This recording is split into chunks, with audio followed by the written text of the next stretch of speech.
to create a convention that we felt like was truly built from the ground up to be very inclusive of everyone, like make everyone feel like they really belong in the world of fandom, because they do. Everybody deserves a seat at the table and deserves to feel comfortable and safe attending events, and not to be shut out of like networking opportunities and fun stuff to do. So that was the original impetus, and it's been so much fun that we keep doing it, just because it's the number of awesome people that we've met along the way, and just how much everyone, including us, looks forward to that weekend in October every year. It's not that big a stretch to say that sometimes people do go and then come out a little bit changed on the other side of it, at least in terms of their new friends and their new thoughts on things, and like rejuvenated inspiration. I think the conversations is what Jesse means. When you come out of it and you've had all of these amazing conversations that you don't necessarily get to have in everyday life, people who are smart and funny and usually quite goofy, and it's becoming a family.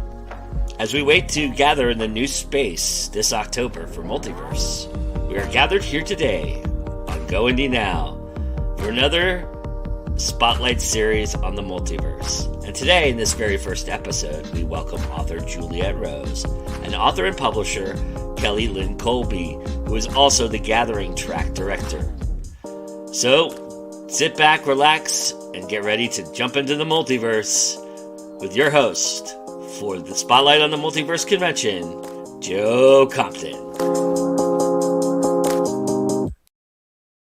Yes, hello everybody. Welcome. We are live. Another year of spotlighting the Multiverse Convention and the people involved with it, and I'm real excited to have my first two guests this week and this first episode. And I should have mentioned that I have two authors and publishers with me this week, and we kind of developed that theme for this very show because I have the awesome Juliet Rose, who of course is a fantastic author and budding publisher who's putting out a new anthology very soon and has a bunch of authors that she's going to be working with. So I'm stepping ahead and I'm stepping on her opportunity to introduce yourself. So Juliet, please tell everybody a little bit about yourself.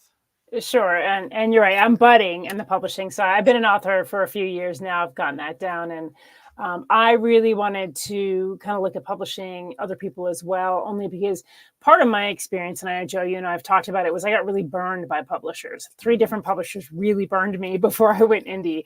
And part of that was I really felt like sometimes publishers forget, who really they're marketing, which is the author. And so I really wanted to start something where I could give authors a really good voice. And so I won't be doing a lot. I'm not looking to pile things on top. I really am looking to look at individual books or like the anthology and say, I'm going to give all of my attention and time to this author, to these authors with the anthologies. So that they maybe don't have that same really negative experience that I had. Nice. Yeah, and you released a book earlier this year, which we'll talk about in a little bit. And like I said, you're working on an anthology that you put out there. And we'll talk about all of that in a second.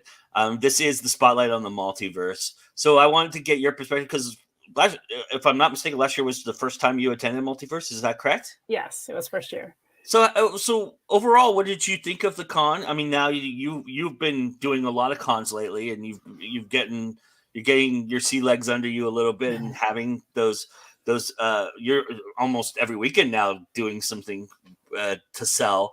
So talk a little bit about your experience with the con itself and what you've seen from it comparison to other cons. Yeah. So last year was my first year, and really not only was it my first year for Multiverse, it was my first cons. I did do one con prior to, but it was a different kind of con. It was more like for everything, like celebrities were there, like movie celebrities and things like that. So it wasn't really the same vibe. It was like a vendor con. Yeah, it was more of a vendor con, which was fun, but it's not the same thing. And so Multiverse was definitely a different vibe. And I didn't know that going into it. I wasn't really sure what to expect.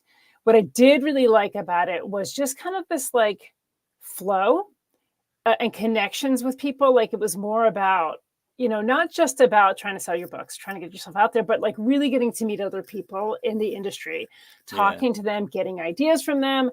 I don't think people give enough credit to that side of cons, which is I learned so much from other authors and other people kind of within that realm. just from going to those and watching them and listening to them. And so that was really big for me because it kind of helped me moving forward, going into the cons, to know what to expect, but also to know really, I guess, understand my own expectations of like, okay, I'm not going to make, I'm not at a table just trying to sell the whole time. I'm actually on panels. I'm talking to people. I'm networking. I'm rubbing elbows.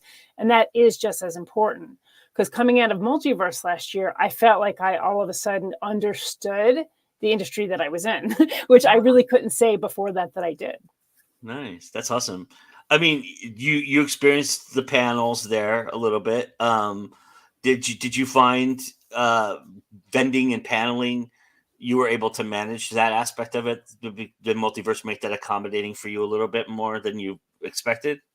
Yeah, I think there's like a sense of security with people. Everybody kind of watches out for each other, which was nice. So like if I did have to leave the table, I never felt like I was like, oh, I'm leaving my table. I got to know the other authors around me and people. And, my daughter comes with me, so she also was there. But it was just nice knowing that like other people were kind of keeping an eye out for each other. She's a good little salesperson too. Yes, she doesn't think she is, but I'm like, you really are. Yeah, I mean, I remember the first time I came up to the table, I was talking to you, and then you introduced me to her, and then she was telling me a little bit about a book, and I was like, whoa, okay. Yeah, she hasn't read them all, but she definitely has down what they're about. So like if I have to step away, she can definitely tell people like, this is what this book's about. You'll like this. And so that's really good too. And that's been great to have. But I also know that if I had to come alone, I would still be fine. Like again, having those of us say, hey, I got to jump to a panel, that like, we gotcha, and that's really big. And it also taught me to do the same thing. Like when I was at my last con, I said to the one girl, I was like, hey, I got your table if you need to step away, because she was by herself a lot of the time. So I think it really taught me, I guess, the importance of having that community. Being a writer is very isolating. We tend to, come home, we're behind our computer screen in our house. And so like we tend to like be very isolated. And what that really taught me is there is a community out there that will support you kind of wherever you need them to. Yeah, and the way that it was set up last year for where you were and everything like that, there was a good plethora of authors around you, and you were in the little author alley kind of niche there, right there. And yeah, it's very cool to see, because you go from one table to another, and it's just like friend after friend after friend. It's kind of neat. But I going into this year, if you plan on attending, are you going to vend again this time around as well, or are you just going to attend?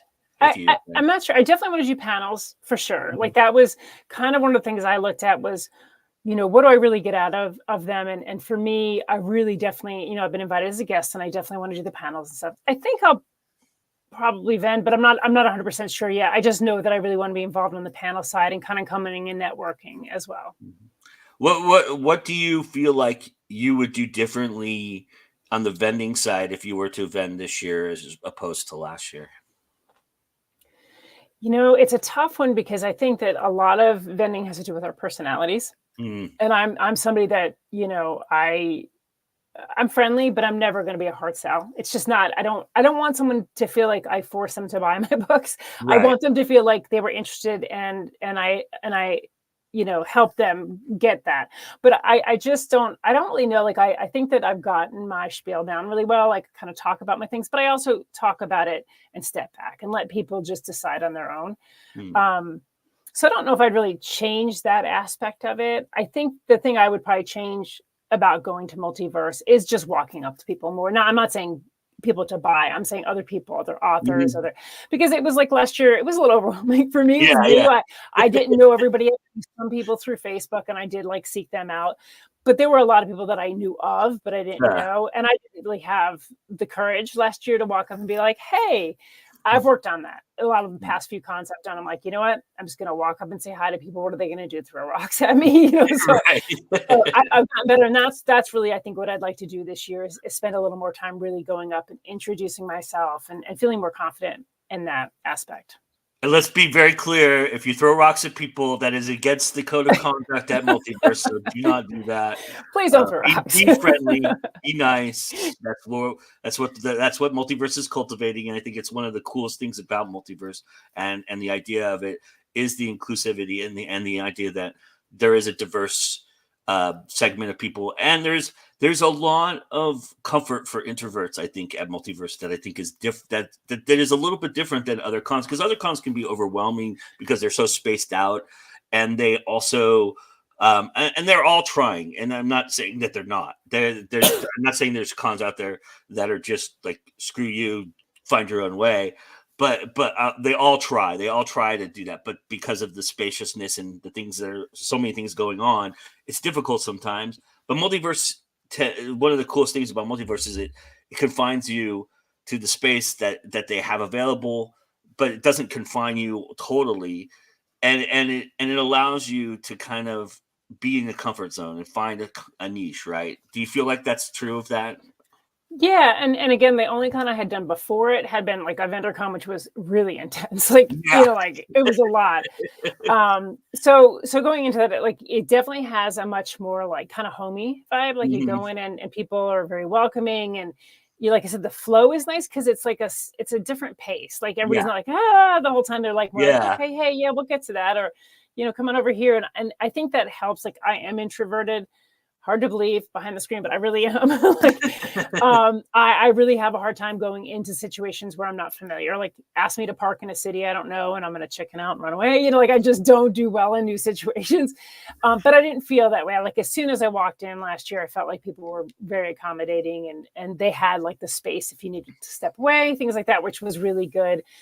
Again, it doesn't feel like it's one of those like hard sell cons. It feels like it's more about the experience versus, trying to get yours, Yeah.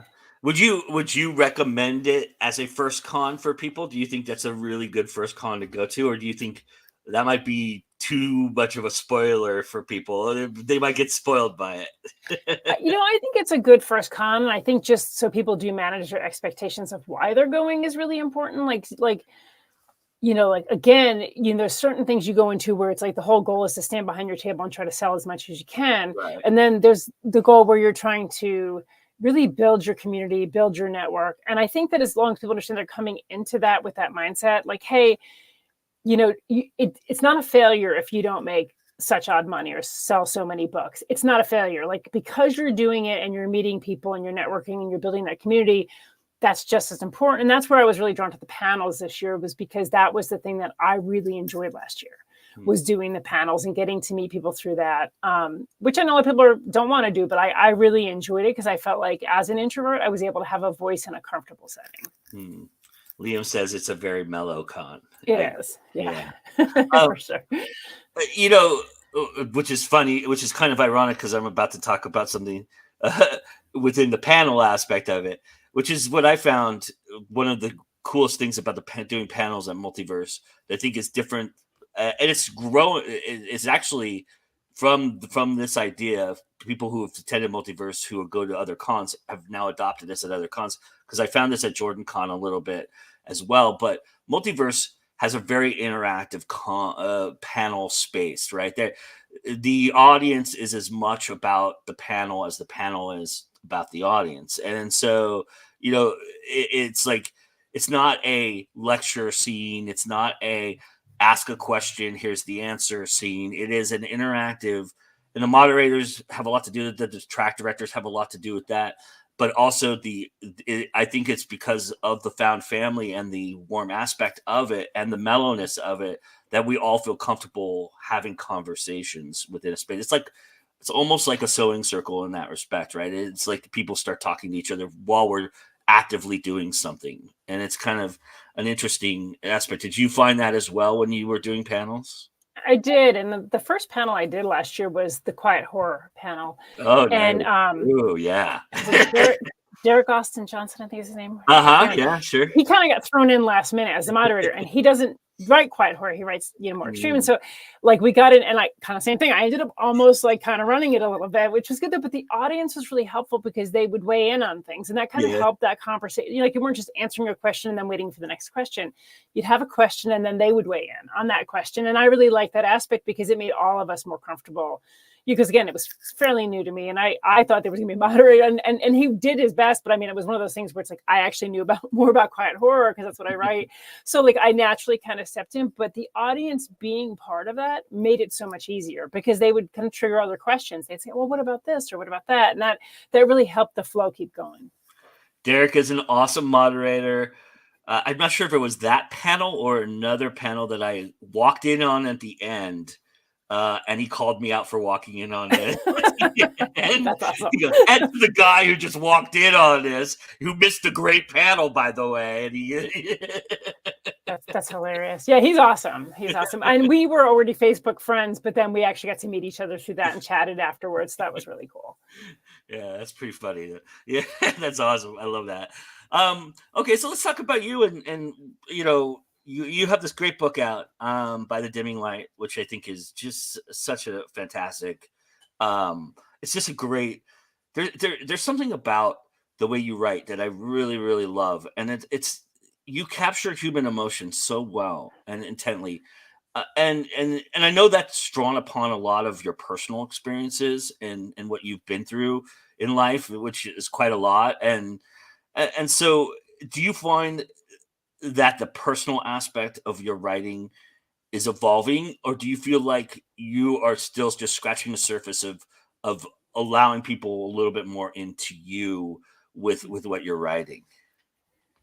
Yeah, I think we talked about this before. I like to challenge myself with each book. So whatever I've written before, then the next one, I'm like, okay, I'm really going to take on something a little more challenging. Yeah. And especially if I think I can't do it, because then I'm like, no, I'm going to do it. Because I literally have an embroidered thing that says, don't tell me what to do. And it's for myself as well, because I really like to kind of challenge that idea. You know, I've been through a lot in my life. I've talked about, you know, my mother died when I was a child. I lost a child. Like it's, you know, a lot of things that went on in my life. Yeah. But what I recognized through those things was that everybody goes through a lot. And so when I write, that's what I'm really thinking about, is less about my experiences and more about who's going to be reading it and what their experiences are. Because I really want them to connect to the characters and go, I feel that, you know, like I understand that because I've been through it. So each time I do something, I will usually take a subject or something where I'm like, okay, let me really dig in on this and address it. Whether it requires research or my own personal experience, I really want to make myself question whether or not I can do it. So that when I do it, I go, I did it, you know? This book especially, I'm sorry I'm harping on it because I loved it so much. And this book especially is really great for the multiverse crowd. I really think so, for one reason, and that is I think that oftentimes when you hear about multiverse or you see about it, you're not so sold on what it really is and what it's about, right? You hear it and you go, okay, it's worth giving it a shot, but maybe I won't have the same experience that everybody else has. And that's fair. That's a fair assessment. But I think you can't judge something until you experience it and really get to know it. And I think Caleb goes through that in his book a lot, where he's finding himself in this book, and there's a lot where preconceived notions tend to weigh in, right? And they're not what you think they are. Do you feel like that's fair to say of multiverse as well a little bit? I mean, you came on because you probably heard about it and were very excited to be a part of it, and then you had that experience, and so then this book also does that very well, and I want to harp on both aspects of that. So do you feel like that's true of both aspects for you? Did you want to kind of write something that showed a little bit but told a different story? Yeah, you know, I like to think of myself as a little bit of a trickster. You know, like it's kind of like even who I am. Like people don't really know. Like when you see me or you've talked to me, you don't really know me until you've met me in person, because I am like that. Like I know how to, I mean, I always say when I was younger, I was an actress and I did that for a while. And I always liked that aspect because I liked hiding behind that persona. Well, in a way, I do the same thing as a writer. Like I want to kind of start out with an idea and I want people to think, oh, this is the way this is going to go. and then change it. And I also really like flawed characters. Like I like characters that are a mess, because ultimately, aren't we all? Like no one's perfect. And so I really want to put a character out there that is stumbling through as much as the reader is to try to figure out what's going on.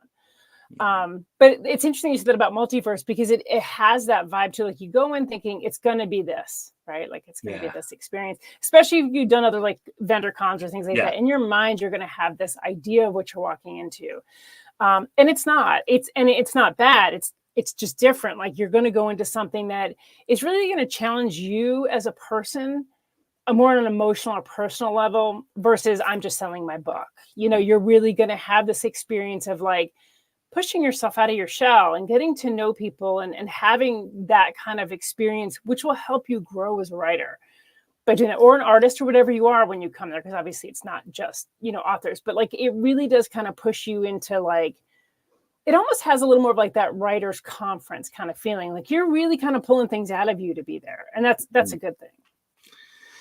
So, Final Passenger, let's talk a little bit about where you're at in that process, and where that came from and what that's about for people. Yeah, so that's the first anthology that I'm doing under the publishing house, which is Above the Rain Collective. And it came from, my daughter and I were driving, and I've been wanting to do something. I've been slowly wanting to branch out to work with other authors, but I really want to do it in a way where it's a collective, like we're almost like a co-op. We're working together, that type of thing. And so she and I were driving, and we were talking about, we were actually just talking about taxi cabs. And she was telling me the story about how in Japan, sometimes they'll pick up people. They'll drive into their destination and turn around. They're not in the back seat anymore. They're just gone. Like, so they were either never there, they were ghosts, they imagined it, whatever it is. But it was so much so that they actually started to compensate taxi drivers, because of course they weren't getting paid either. So they were compensating them because they were obviously picking up something. And so from that, I was just like, I love that idea. Like, that idea of kind of like our existence, everyday existence, but really there's something else going on. And so Final Passenger came from that. And I just put out a call for anthology that says, I'm looking for stories about, and it can be any type of vehicle, and it can be any type of passenger, but it has to have those two elements. And so I got some really great stories and a couple of poems for the book that really are along those lines. So we have things on planes and things in submarines and things on trains. So it's really cool. Mm-hmm. One of my favorite books of all time is a book called Shattered by Dean Koontz, which is about picking up a hitchhiker, and that hitchhiker kind of stalking the person that they picked up. Yeah.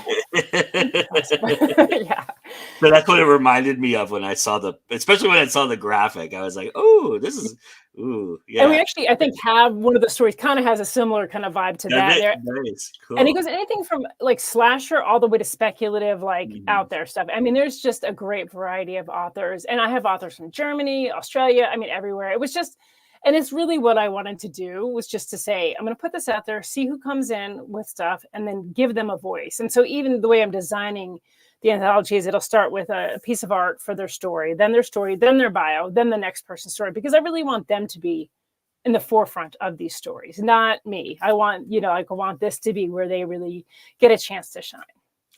Have you, as a publisher, found that you're happily surprised with how the direction horror is taking? I am. I feel like horror kind of went through a lull for a while, where it was, I think that, I don't know if people were shying away from it, or it had just, like, in the 80s and kind of like 90s, it went through like all the slasher flicks and stuff like that. And I feel like after that, people kind of got a little bit lost. Like, where's horror going? What I love about horror now is there's just so many subgenres in horror. So you can write just about anything. Like I said, I write quiet horror. I write horror adjacent type stuff, but all the way to the extreme stuff. It really has such a market now that I think really had kind of fallen off for a while. Do you feel like there's some trends going on, like cozy horror right now, right? And things like that. Do you feel like, because I think sometimes horror can get stuck in a rut, right? Like you were mentioning the slasher aspect. And then we went through a period of the 2000s where there was like the serious gore stuff going on, right? There was a lot of really like, let's see how offensive we can get, and let's make people sick kind of idea, right? And so now it seems though that horror's kind of settled, because I think horror can also transcend genres a little bit and kind of play with other genres. I don't know if cozy is perfectly suited for that aspect. We'll see. That's the newest thing, but I am. Do you find that horror is a little bit more settling now, or do you feel like that you're worried that it might trend into a ditch again, into another spot? having worked, like talking to readers and stuff like that, there's definitely a call for it. I think there's always people that are interested in it. I think the thing that I see, and this is where readers tend to like express, is they want to know what kind of horror they're buying. Like some they like the quiet horror, they don't like the extreme, or like the extreme, but they don't like the quiet. You're like, and so that's, I think the thing is just understanding that all horror is not the same. It's just not. And so like to classify it as this is horror, well, I think readers want more. They do want to hear terms like cozy or quiet or extreme or splatterpunk, because it helps them know if it's what they want to read. So I think understanding that really helps maybe us push it forward, where I think like, because if you go into like bookstores, there might be a horror section, but it's literally like mostly Stephen King. It's just, but it's like, it tends to be just like all crammed in together. And so what happens is I think people get a little overwhelmed. Like they walk in and they're like, it's like when people want to read like sweet romance versus erotica, like they want to know the difference, right? They don't want to buy erotica if they only read sweet, or vice versa. So I think really being clear about what it is helps us keep it moving forward. Anita's already calling me out. She said, "Don't count out cozy horror. My Hayward and Anderson series may be cozy horror." Fair enough.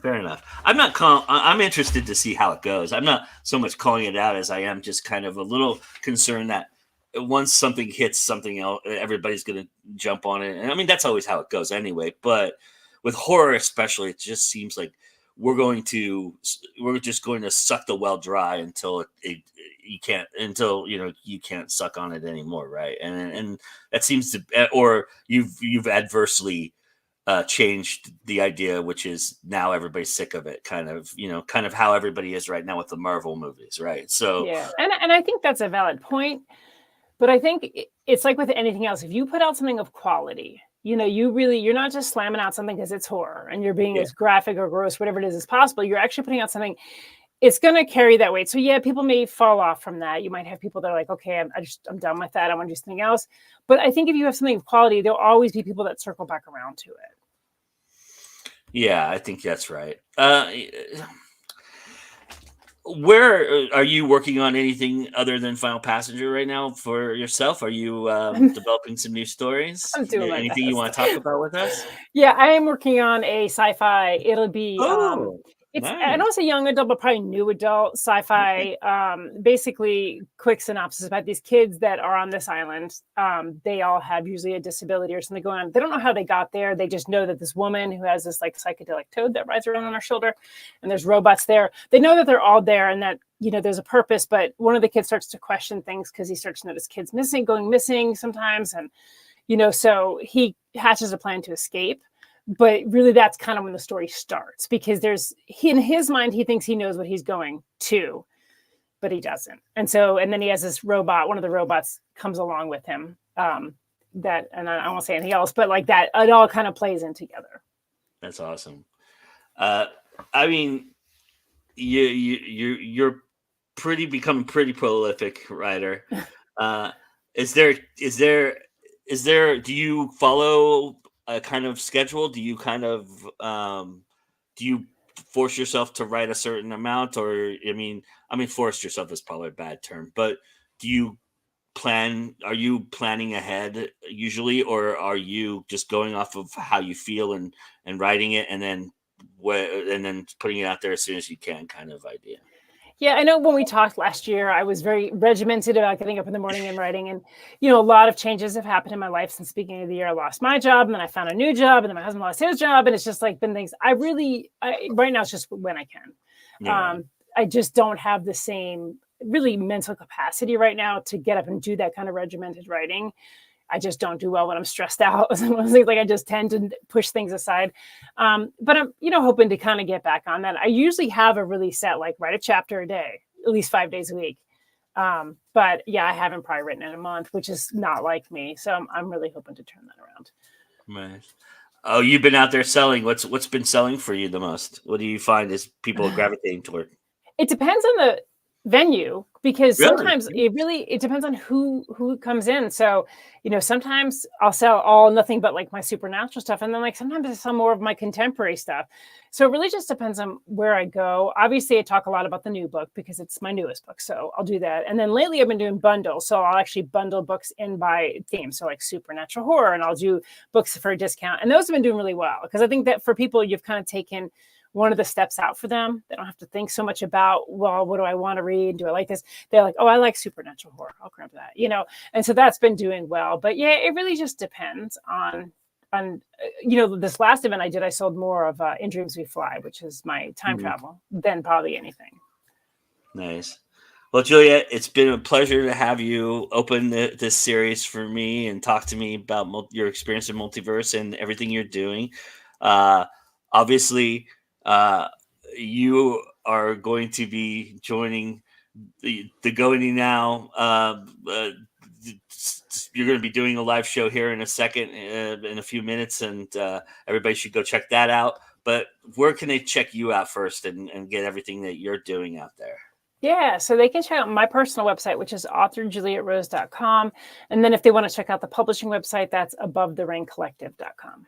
Nice. Awesome. And everybody get ready at 7 o'clock Eastern, right at the top of the hour.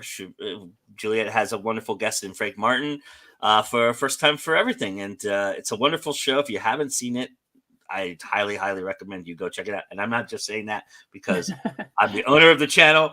I'm saying that because it is a really, really great show. And I've been really, really happy to watch it and see how it's grown and see how it's developed. And as we talked about, Juliet, I knew as soon as you took it on that it was going to evolve and be what it was going to become. And I think it's finding its legs. Would you feel like that's the case?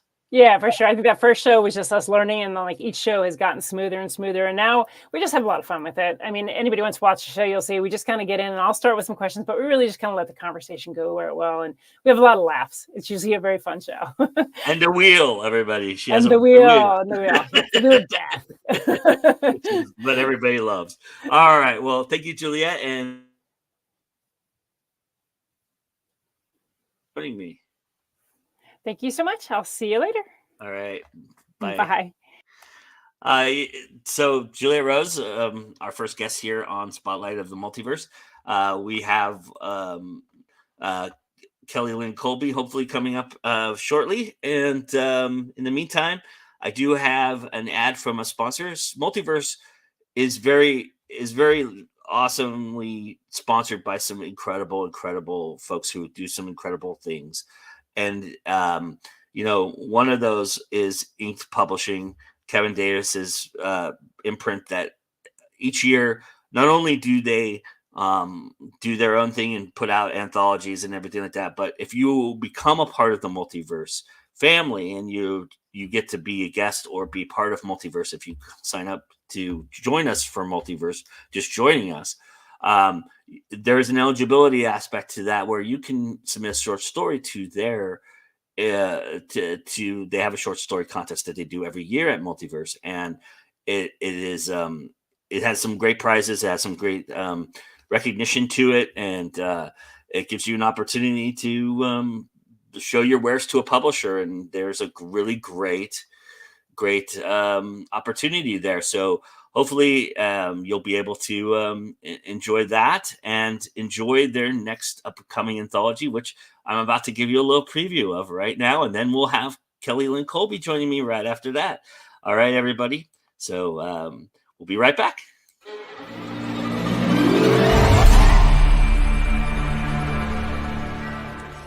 If you've ever had a child or been a child, you'll understand just how far a parent will go to fight a ghost who's haunting your kid. I'm Beverly Graves Myers, and I'm going to read a bit of my story, Tomorrow's Ghost. Mom, don't forget the cupcakes for the Halloween party tomorrow. I told Miss Halloran you'd make the ones with the marshmallow jack-o'-lanterns on top. Jordan slung her backpack on the counter and danced across the kitchen to grab a piece of toast. Kathleen groaned as she simultaneously poured orange juice, reached for the peanut butter, and closed the refrigerator door with her foot. Each one of those fancy cupcakes took 10 minutes to decorate. She'd be up half the night. I don't know, honey. Things have been really crazy at work, and I may have to stay late. Couldn't I just send some of those slice and bake cookies that have the pumpkin faces already in them? They'd be a lot easier. Her daughter unleashed the guilt-producing whine that had taken 10 years to perfect. No! I already told everybody how cool your cupcakes are. All the kids will think I'm really lame if I bring grocery store cookies. All right, Kathleen muttered. Staying up past midnight would be worth it if a few Halloween goodies could replace Jordan's recently acquired preteen pout with some old-fashioned, childish excitement.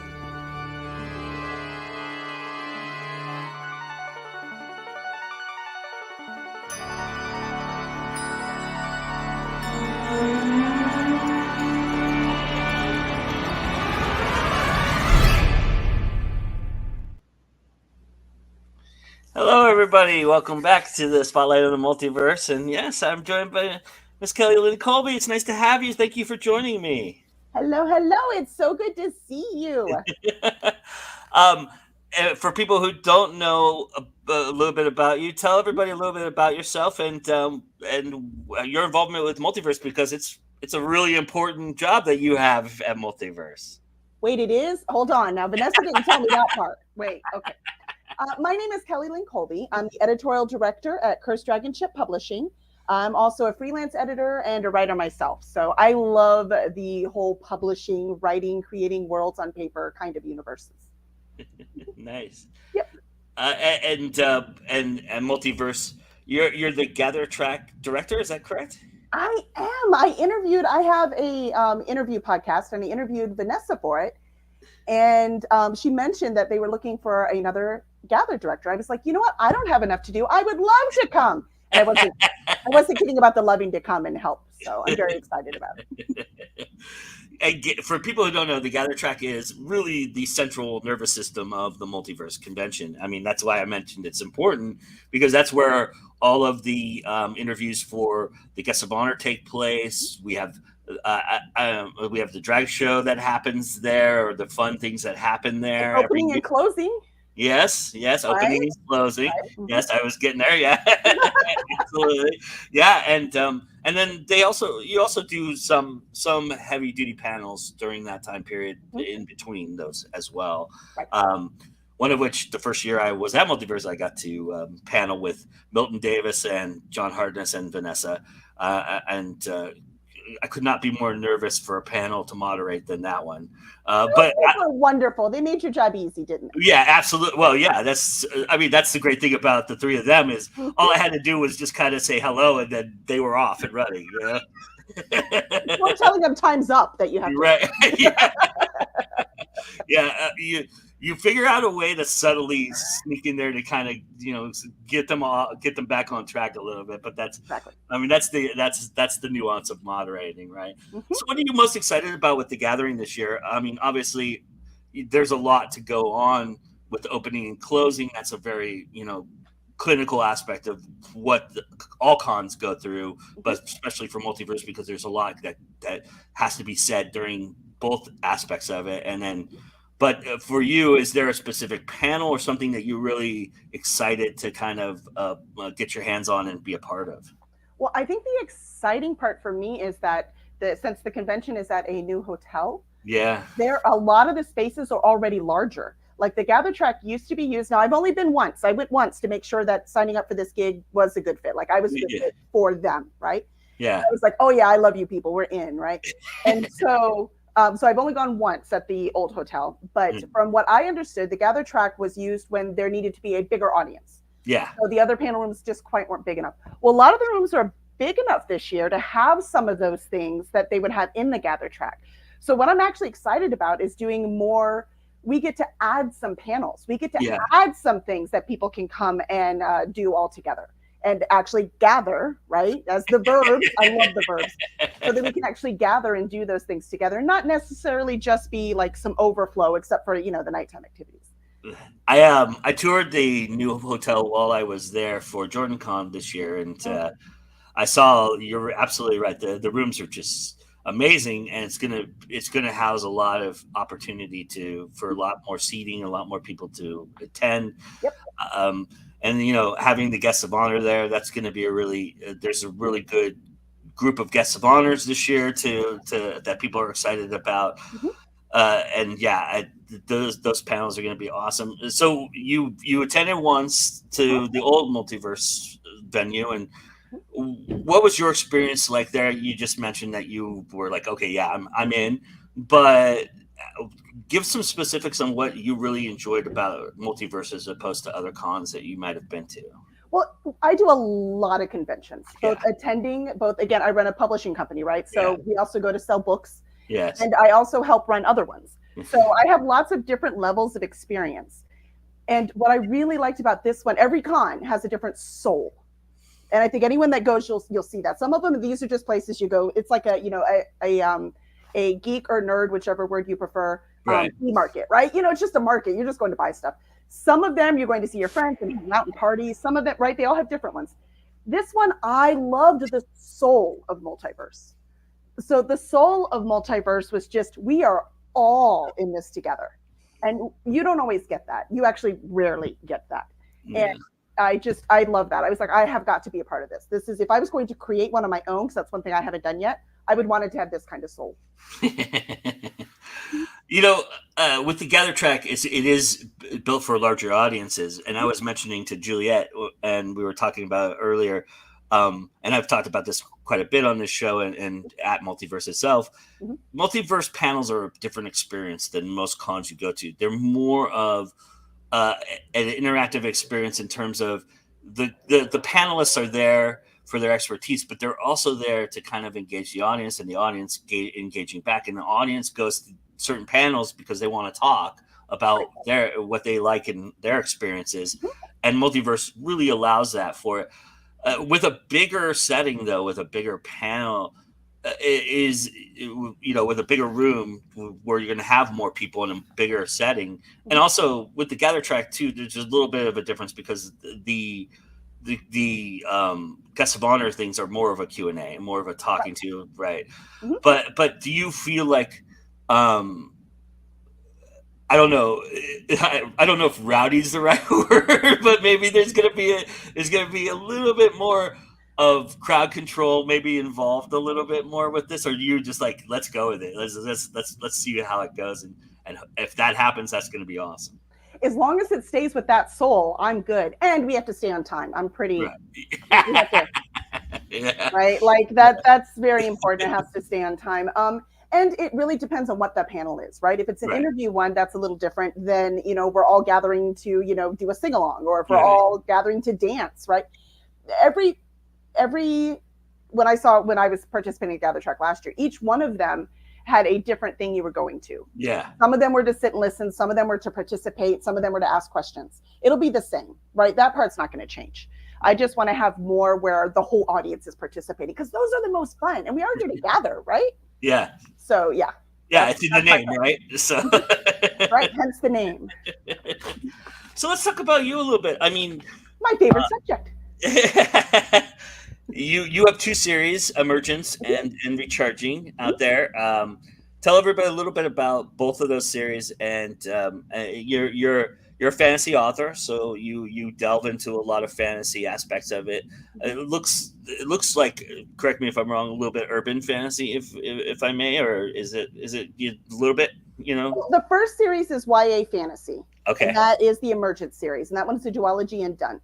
So that's really good for a younger reader. If you've been reading fantasy your whole life, probably not for you. But if you have like a 13-year-old that really wants to get into fantasy, love it. Nice. And then the other series is I like to call it a supernatural thriller. Nice. Because you can't call it paranormal, because it's not about, the angel getting it on, right? So I don't actually have that in this series. We'll talk about future ones, but not this one. So this one is more about the mystery. So it's about an empath who can sense emotions on people and memories left on objects. And she thinks she's the only one in the world who can do it, until she finds one other person, and they're an artist. She goes to meet him, and he's been murdered. And now she has to find that murderer, or she could be next. So do you see it's got this whole murder suspense, but all the magic in this world are all things that, if you talk to the right crowd, things that humans can do, right? Like telekinesis and empathy, right? Not just feeling, because sometimes I think I'm very empathetic, but not magically so, right? Yeah. And she can actually tell, right? So all of those fire starters, all those things, that is the magic system for that world. And that one is very much adult. Are you still immersed in that series right now, or is that series close to being done? Or it depends on your definition of close. It'll be done in well, I'm not one of those write a book every month. I can't. Right. So I'm a 2 book a year is where I'm aiming for. But well, you're also running a full-fledged publishing company, so there's that too, right?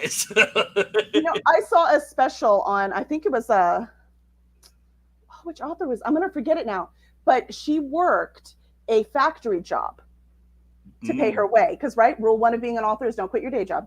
Right. And so until she really made it, she worked a factory job. And the reason she did that is because she could mechanically do what she needed to do, and it didn't stifle her creativity. So when she got home, then she could write, and she still had it. Well, when you edit for a living, it's kind of hard to still make yourself right. So it's more like I'm writing today, now I'm editing the next day. I can't seem to have enough for that.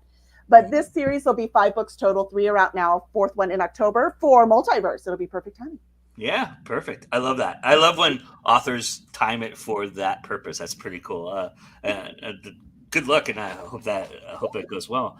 And hopefully this helps tell everybody a little bit about it. So now you now know the 4th book's coming out in October. So go get the other 3, read them, and get ready for the 4th one in October right now. And come to Multiverse, and I'll sign it for you. Oh, there you go. Yeah.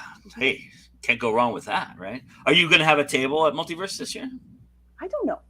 Yeah, it's going to be tough, right? Yeah, I do have an author that lives local, because running a publisher company, my authors are all over the place. So, Right. She lives local. She's going to come in and help us.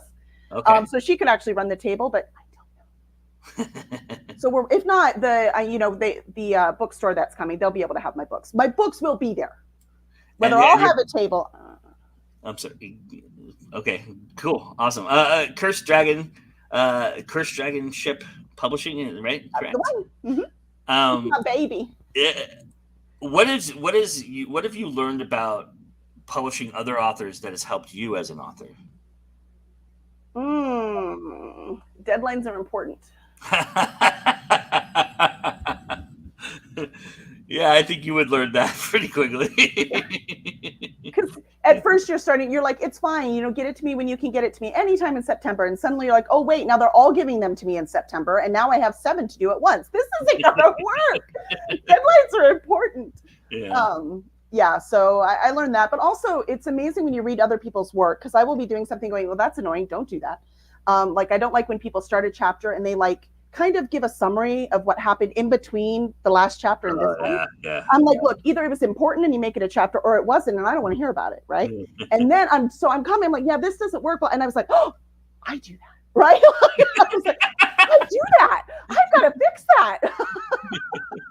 So I did. Don't worry, I fixed it. But it's amazing how much you learn by reading other people's work and that stuff, and then you're realizing, oh, I'm not doing that anymore. Editing and writing are 2 muscles, right? They're two different muscles. Mm-hmm. Do you find with when you're editing other people's work, is your writer muscle trying to get in there at all, or do you were able to separate it pretty well? No, that's actually one of the things you can ask my authors. It's one of the reasons why a lot of them say that they like to work with me, because I don't try to change their voice. Yeah. You'll find a lot of editors do that. Yeah. But that's as far as I'm concerned, and any good editor will be, that's not our job. Our job is to make your voice shine. So our job is to make sure that you are doing the best that you can do at the time you're writing it. Right? Because also I will watch my authors progress, which is the most satisfying thing in the entire world, is watching an author improve. I don't know anything that's more satisfying than that, not in this field. And so for me, I know some people are like, I know bestseller lists are satisfying. I'm like, no, I love watching that progression, because not only does it mean they're putting in the hard work, not only does it mean that my input helped. So I feel like I'm being a useful human being, which is extremely important to me.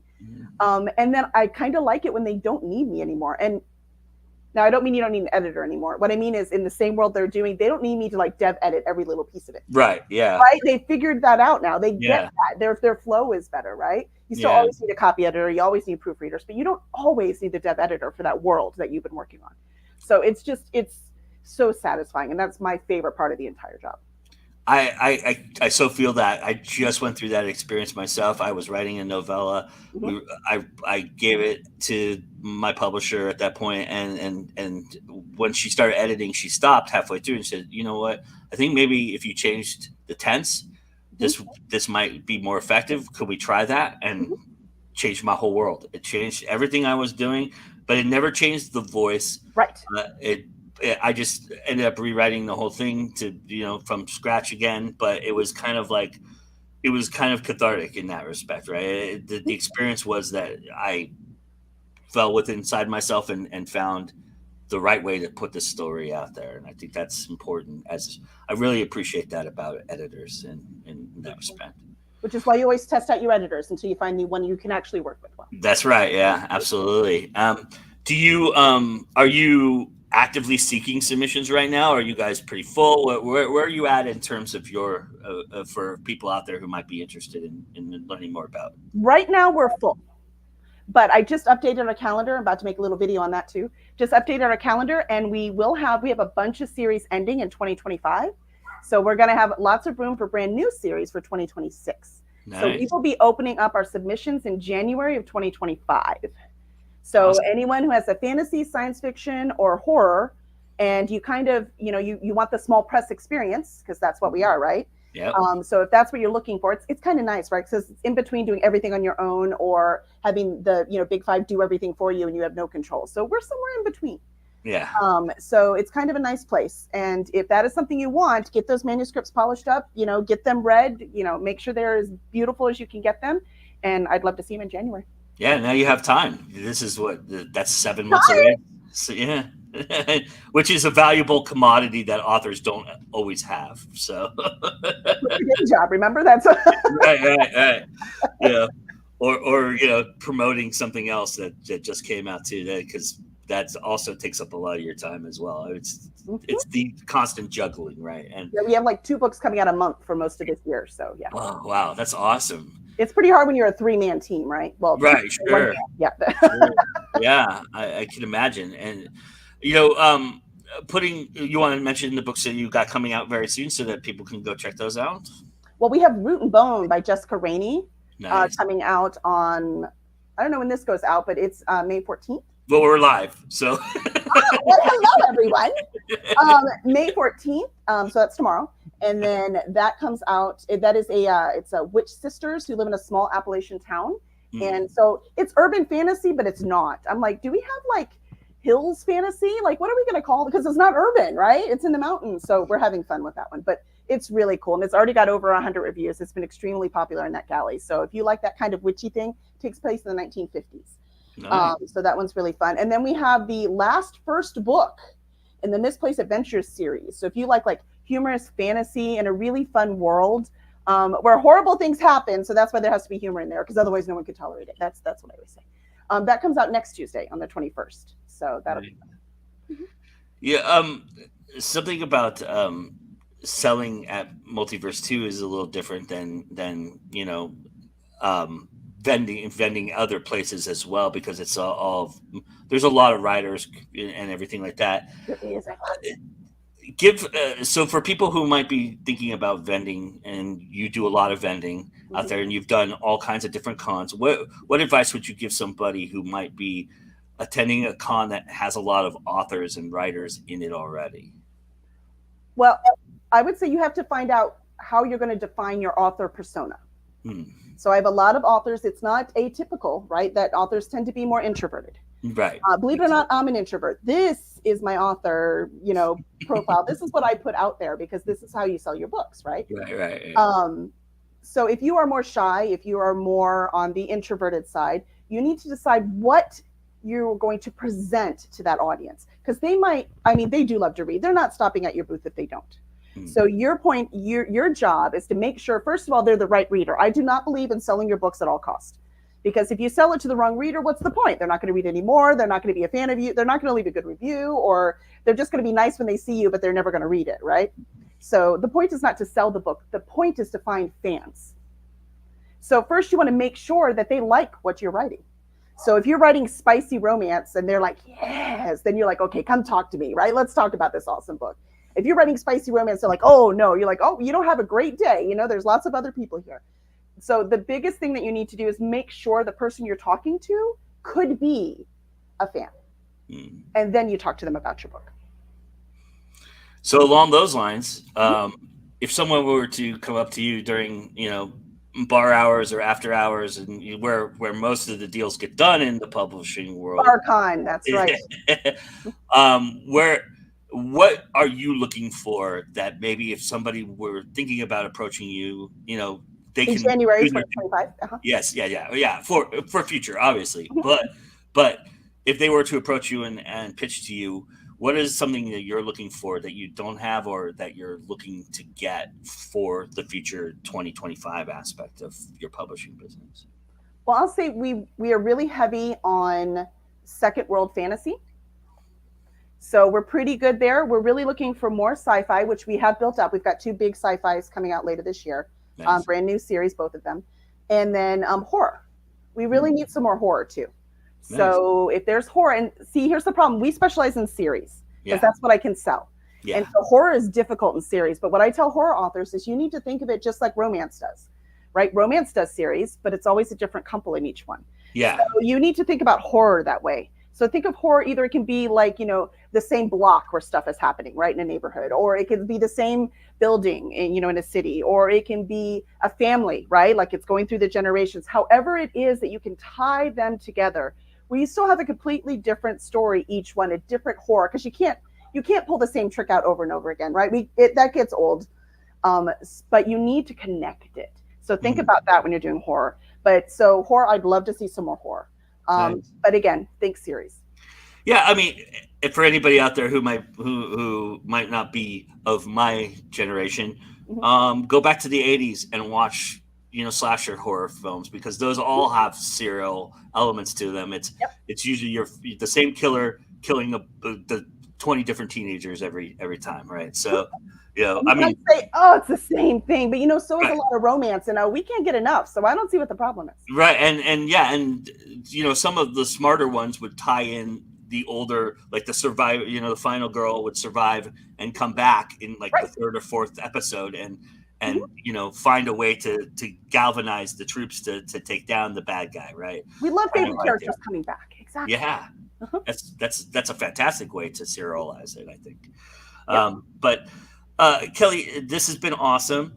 I'm curious, are you looking forward to a specific guest of honor this year, or being in the track yourself? Are you looking forward to kind of talking to somebody in particular that you know of that's coming to Multiverse? I mean, I love them all. So, and the benefit to being in Gather is I get to see them all. Yeah, so it's like I have you get the inside scoop. Yeah, you get to conversate with all of them at some point. Exactly. So yeah, I'm really this was the dream job. So I am so lucky to have this. So happy that I got to talk to Vanessa, and she was like, "Yeah, you want to do this?" I'm like, "Yeah, I do." Awesome. Well, I look forward to meeting you this October and talking to you some more. And thank you so much for joining me and giving us the opportunity to talk to you about you and your books and your publishing company and to Multiverse and Gather. Tell everybody where they can find all the wonderful stuff that you're doing out there. Your best bet is to follow my company, because I spend way more time on that. So cursedragonship.com is our website. You can get our newsletter through there. Also, it's Curse Dragon Ship on Facebook and Instagram and TikTok and all the places. So you can find us on there. So anywhere on there. If you are looking for me specifically, I do try, like if I'm doing something more fun, like going to a bar or doing a book haul, that tends to be on my personal. And that's just Kelly Lynn Colby or K Colby Writes. Any of those on any of the platforms, you will find me. Nice. Awesome. And everybody go grab all the books out there and say hello to Kelly when you see her in October. And thank you for joining me. I really appreciate it. Absolutely. Thanks for having me. All right, everybody. Well, Spotlight on Multiverse episode 1 is here, and one of the things that is new about Multiverse this year is the hotel that we're going to be gathering at. It's brand new. It's at the Peach Tree City Hilton in Peach Tree City, and one of the things that they're doing is providing opportunities for you at the hotel itself to feed yourself and enjoy some classes and things like that.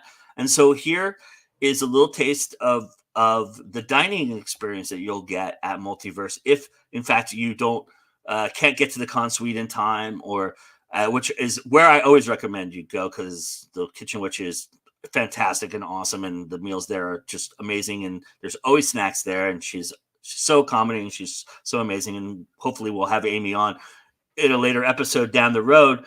But that being said, if there is a dining opportunity you need to do at Multiverse, here's an opportunity for you to get ahead of that right now, and then we'll wrap it up. These folks were like, let's come up with some packages, some classes, some things like that you can do to really make it a good offering to people, not just turn us loose to go figure out how to, and just hope people go eat in the restaurant or something.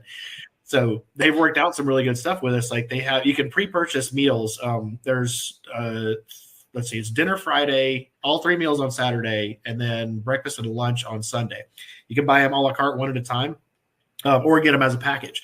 And the 2, I think, coolest parts about this is, one is that all of these, whether it's a la carte or the packages, taxes and tips are already fully included. So like whatever, if you buy one of those packages, that's all you pay, you're done. So those are, and every one of those, like if you're going to eat anyway, especially if you were going to eat in the restaurant anyway, this is a way to have it taken care of ahead of time with the taxes and gratuities included, and it helps Multiverse toward our obligation to the hotel. So those are really good. And if you have dietary restrictions, we also are working with the hotel right now to try to come up with, like gluten-free options and things like that to make sure that we're being inclusive on that front as well. And one question we've gotten a few times to go ahead and answer is that we will still have our con suite like we always do. This is not to replace that, but not everybody eats at the con suite. Sometimes you don't have time. Sometimes you want to, sit down and have a meal in the restaurant. So that is the opportunity you have at the dining area. And we'll have more opportunities on Friday when we are returned for episode 2 of Spotlight on the Multiverse, which will take place at 10 p.m. Eastern. And then each week here, Monday at 6 p.m. Eastern, we'll have another episode of Spotlight on the Multiverse, where we'll tell you lots more about what Multiverse is offering this year. A lot of new stuff, a lot of great stuff, a lot of familiar things that we'll highlight again, as we always tend to do on this show. But if you go and get those right now, prepackaged, you can get prepaid packages and get your dining experience taken care of. You can do it at any time.